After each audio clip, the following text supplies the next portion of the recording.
Senado, la oposición logró ponerle un freno al gobierno, pero en diputados el escenario, te contaba en la apertura del programa, es claramente distinto. Los bloques, algunos bloques, voy a estar hablando ahora, ya la voy a estar presentando con una diputada nacional, algunos bloques desconfían de los gobernadores dialoguistas. Te contaba también que el gobierno está especulando ahí con un llamado a sesión aparentemente el 30 de este mes, teniendo algún tiempo mayor para negociar. Ya estoy en comunicación con Dania Tabela, diputada nacional por la provincia de Buenos Aires, bloque Democracia para Siempre. ¿Cómo le va, diputada? Bienvenida. Sergio Rosa lo saluda aquí en Rosca y Casta. Hola, ¿qué tal, Sergio? ¿Cómo estás? Muy bien, un placer hablar con usted. ¿Cómo está?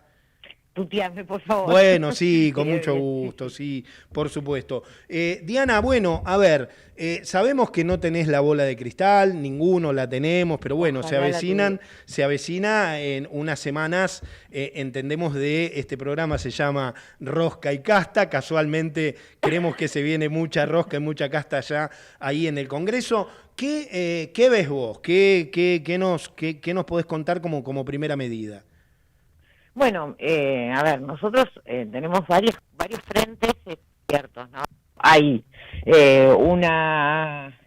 un veto que esperar o un supuesto veto que el presidente ha prometido Sí. con el tema de jubilaciones y discapacidad, con lo cual es parte de la agenda que estamos discutiendo en el Congreso. Están los proyectos de los gobernadores para la asignación automática de los ATN y del fondo del impuesto a los combustibles. Sí. Y por otro lado, nosotros también tenemos interés especial en sesionar por la ley de financiamiento universitario y la emergencia pediátrica que afecta básicamente al Garrahan. Esto es una agenda amplia, es una agenda compleja, donde además ingresan otros temas tan importantes, pero digamos que a veces no generan tantos consensos.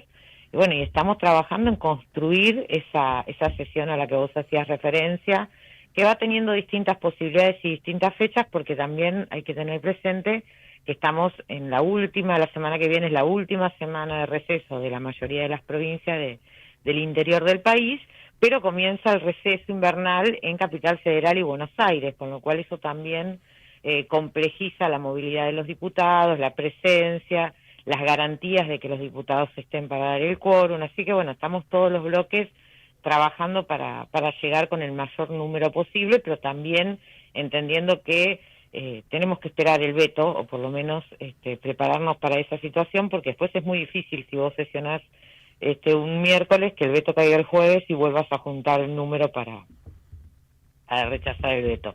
Y además, bueno, obviamente porque hay que tratar de que todos estos temas vayan juntos, de manera tal que el compromiso de todos los sectores a discutir los mismos sea el más amplio posible. Diputada, qué bien interesante es todo lo que cuenta, porque muchas veces es cierto que los diputados del interior, los diputados de las provincias, por supuesto, lógicamente viven más lejos y a veces se le dificulta de alguna manera llegar al recinto, todas esas cosas que hay que coordinar, que usted muy bien las marca. Más allá de todo eso, ¿cree qué posibilidad hay de quebrar la liga de los 87? Yo me niego a decirle héroes, de esos 87 que protegen de alguna manera el o los vetos presidenciales. Mira, las posibilidades te las da el contexto, es un año electoral. Muchos de esos 87 diputados que en algún momento sirvieron al gobierno del actual presidente para sostener los vetos, hoy tienen que reelegir, a otros les habían prometido integrar el espacio político que está armando el presidente de la Nación y no le han cumplido, con lo cual creo que eso forma parte un poco de las cuestiones que hay que ir transitando estos días para entender cómo se va a dar o cómo se va a mover la conducta de esos diputados en el recinto.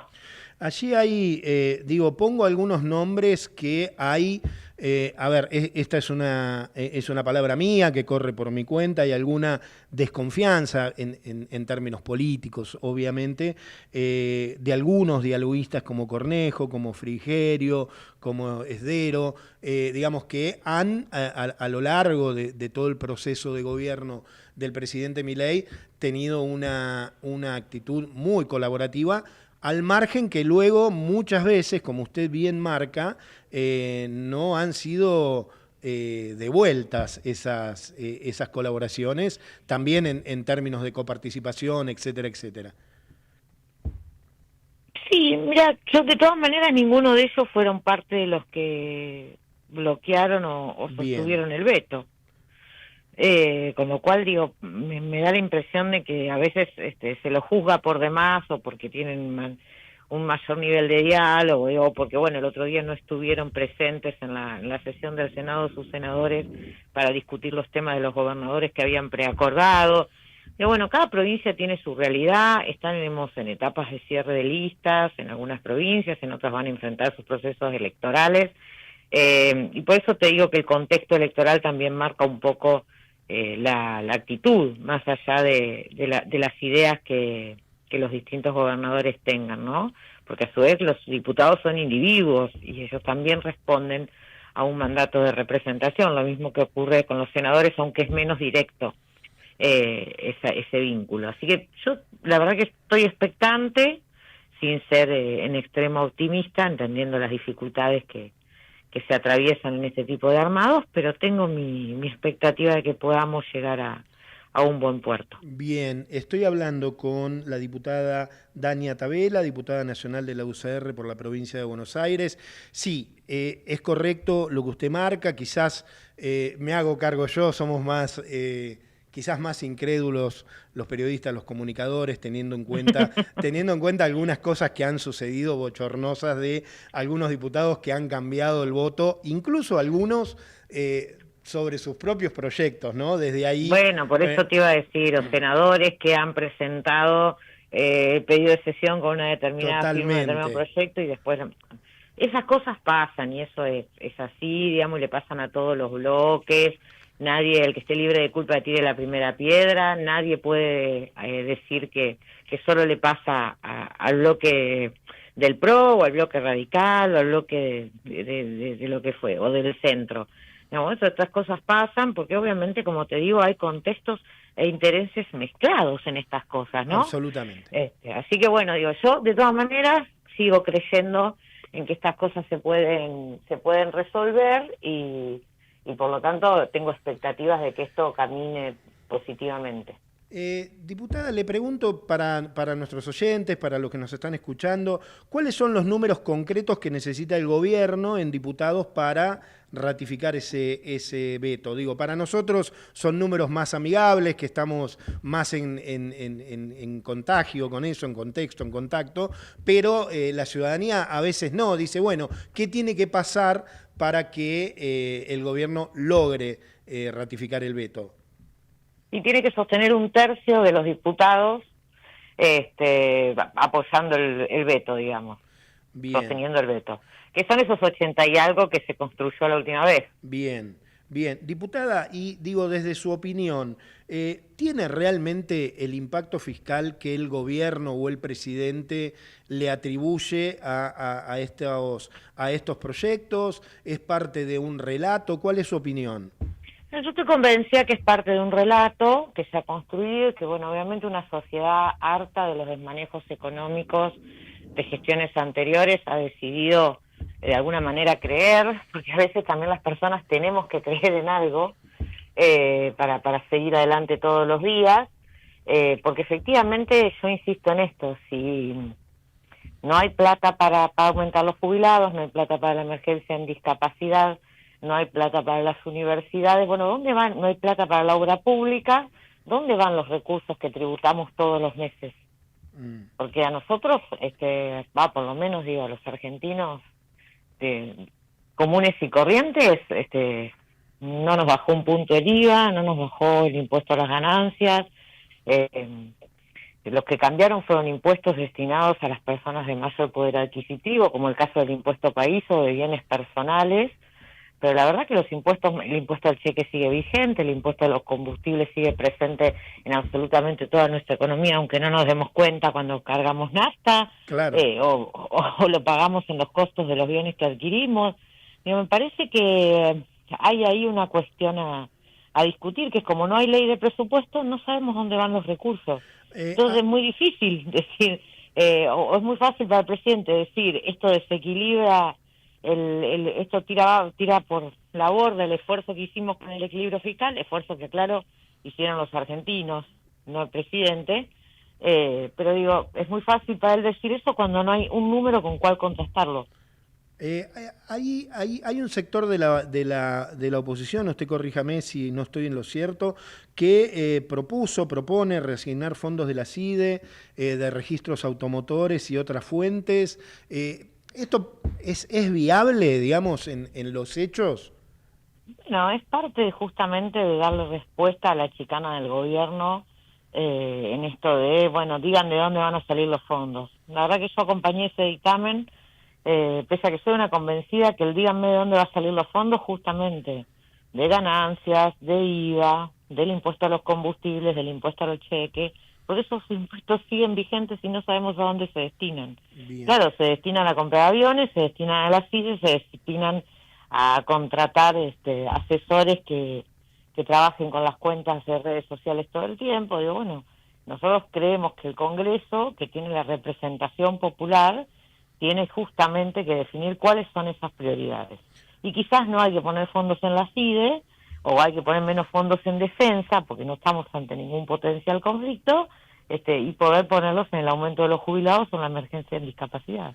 Estoy hablando con la diputada Dania Tabela, diputada nacional de la UCR por la provincia de Buenos Aires. Usted tocó un tema que me parece neurálgico, hablaba del presupuesto, bueno, segundo año consecutivo sin presupuesto, pero ahí yo, digamos, cada programa generalmente hablamos con algún diputado de distintas miradas, de distintas corrientes, y hay una coincidencia con... A ver, la modalidad que tiene el diputado José Luis Esper en manejar la comisión de presupuesto. ¿Cómo ve ustedes esa situación? ¿Cuál es su posición? Me tocó ser diputada 2 años con el kirchnerismo gobernando el país y 2 años, voy a cumplir 2 años con el gobierno actual.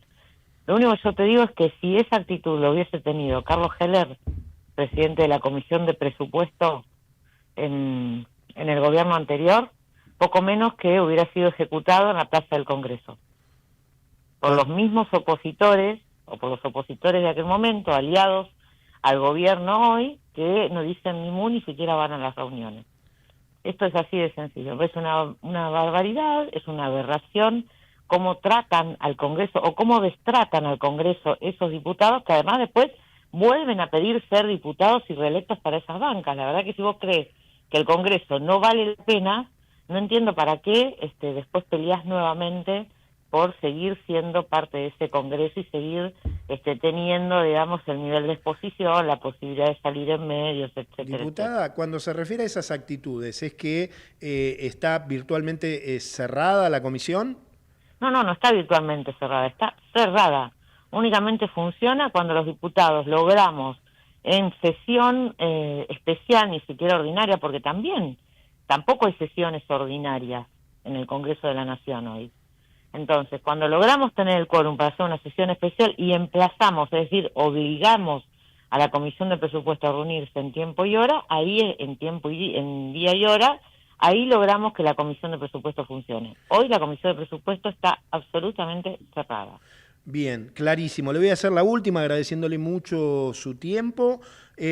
Somos Buenos Aires, en la provincia de Buenos Aires. ¿Qué le quiere decir a mis oyentes? ¿Qué tenemos que saber de esta de este nuevo espacio?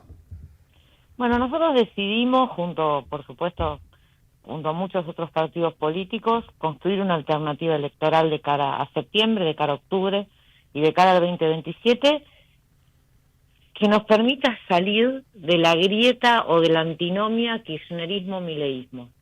Nos parece que ese camino no le hace bien al país, nos tiene permanentemente girando sobre los mismos temas, yendo de un lado al otro como el péndulo. Nosotros creemos que es indispensable que se construya, de hecho está pasando en Chubut, lo está encabezando Nacho Torres, en Santa Fe lo encabezó Maximiliano Puyaro con el Frente Unidos, está pasando en todas las provincias o en muchas provincias, que se necesita construir esa alternativa electoral, Y en el caso de la provincia de Buenos Aires estamos ante una situación inédita en la democracia en estos últimos periodos democráticos, que es la de tener la posibilidad de discutir la provincia de Buenos Aires.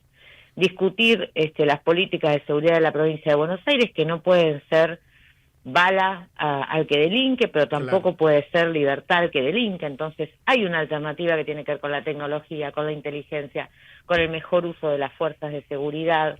Digamos, hay que poder discutir la educación en la provincia, la salud, el trabajo, la producción, la infraestructura. Digo, hay temas centrales en la provincia de Buenos Aires que tenemos la oportunidad de discutir y construir una propuesta en cada uno de estos ejes, que encabece una propuesta que esta alternativa electoral que es Somos Buenos Aires pueda sintetizar y llevar a la legislatura provincial, a los consejos deliberantes y al Congreso de la Nación.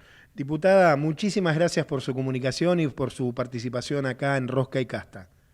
No, muchísimas gracias a ustedes. Hasta pronto. Un placer. Dania Tabela, diputada nacional de la UCR por la provincia de Buenos Aires, bueno, nos contaba, ¿no?, lo que se avecina en el Congreso.